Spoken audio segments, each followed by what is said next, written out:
am sure you felt like me and thought it would be so much easier if we just could go on the playground as little kids and ask someone, hey, will you be my friend? But as adults, it can be tricky and cringy and sometimes awkward when we can't find the right fit of friends, or they don't reciprocate the friendship. In this video, we will break down everything you need to do in order to have a friendship as a grown adult woman. I am Laura Cragen, and I am a coach, a speaker, a YouTube and podcaster. I help faith-based women find a strong sense of self, overcome stress, and break free from the overwhelm so they can find lasting connections with others instead.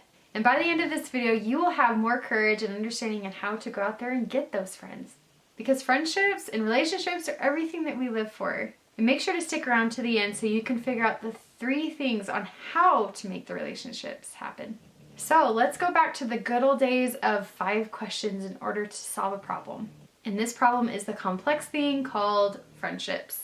Why, what, when, where, how, and who. Okay, that was 6, but it is going to be combined with when and where. So let's jump into number 1, and that's why. Friendship is vital for our physical and mental health. Studies have shown that those that have deep connections with others live longer and have much more resilience to mental and chronic illnesses. Meaningful connection is what gives life fun and flavor and fulfillment. So how will this apply to you? So let's point out the elephant in the room and talk about social media for a little bit. Social media can help us, and of course it was made that way, but it can hurt us, like we all know. On one hand, it might build close connections when we're not in proximity with each other. And then on the other hand, we might have FOMO when we see others hanging out and having fun and we're not invited and part of it. We sometimes wish that we had that girl gang that we can rely on. When you have those feelings, do 2 things. Number 1, allow the feeling to come and allow yourself to be sad and lonely. It does suck to feel those things. Number 2, get curious about yourself. Why do you want it? And when you figure that out, will that why drive you enough to action? Okay, now that we have covered the why, let's go to number 2, the second W question, and that is what? So what kind of friends do you want to have? We need to understand what makes a good friend. Do they have your back and lift you up? Or do they make you feel icky and gossip about others? And you know it's just a matter of time before they do it behind your back. So how does this apply to you? Let's talk about 2 things. Number 1, vulnerability. What are your current friendships like right now? Are they surface level? And if they are, how can you change that? But honestly, there is no silver bullet with vulnerability. The only way that it gets better is with practice, practice, practice. And number 2, for what kind of relationships you want, is you want to find quality over quantity. And this may mean that you only have 2 to 3 people that you may share your whole heart with. And that is enough. Social media and media have tainted our views that we should have big groups of friends, but sometimes that is not sustainable or necessary. Okay, now number 3, when and where. I'm going to combine those 2. So friendships come in all shapes and forms. Though it may be easy to make friends with those that are similar with you, where else can you find friends? People that share your interests, community or church service groups, people that are younger and older than you. All of these kinds of people can be your friends, and life is full and rich when you have a friendship circle that has a diverse group of people. And how will this apply to you? I want you to think about who is in your life that you have not considered to be your friend, and that maybe actually would make a good friend. So take that initiative and take those steps forward to be their friend. Take 2 seconds right now and just think about what that name is in your head right now. But remember, you don't need others to validate you and to help you feel loved. Reaching out to people in a healthy way and not a desperate way will make the best type of friendships. It brings a level of maturity to the situation because we are grown-ups after all. It is a win-win situation where you both nourish each other in the small or long time that you have together. It is so wonderful. Now number 4, who? So think about that person that you are considering to be your who. You may have shared history. You may live close by to each other or even be family. One of my closest friends is my aunt that is actually 7 years older than me.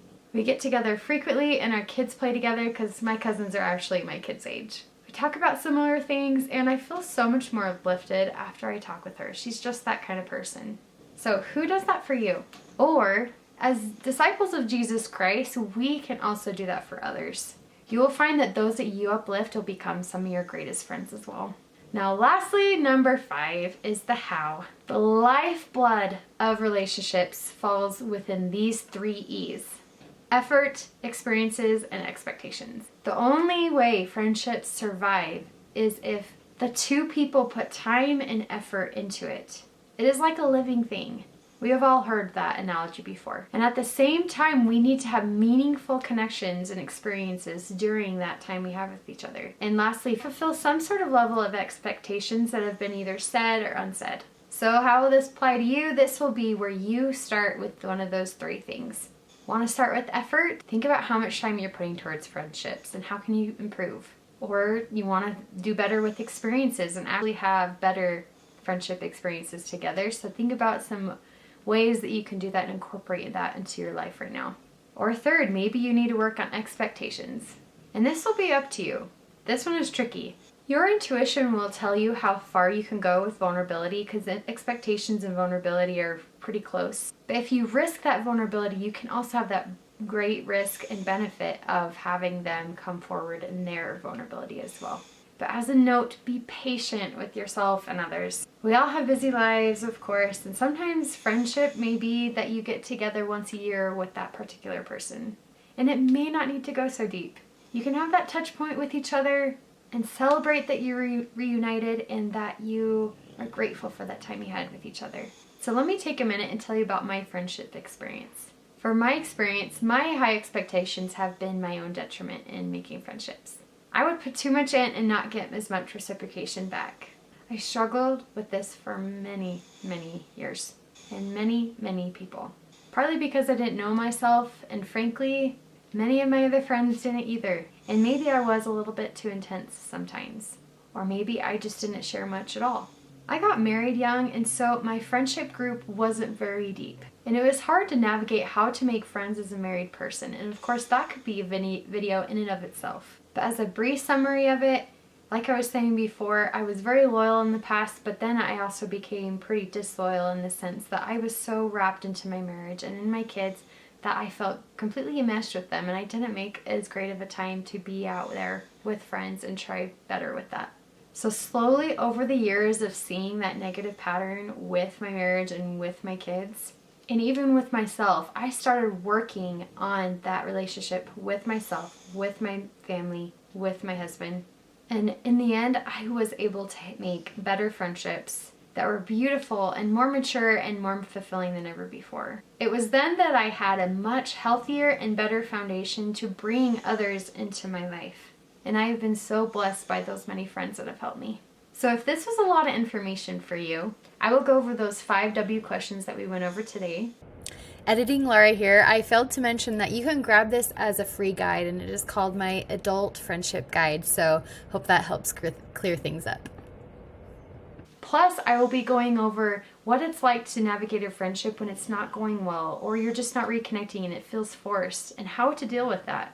I will also be coming out with a video next week, so stay tuned. It's going to be just about that same subject of how to deal with those kinds of friendships. Thank you for joining me today, and be sure to go grab that free guide down below or at lauracragen.com/free guide, and I'll see you next week.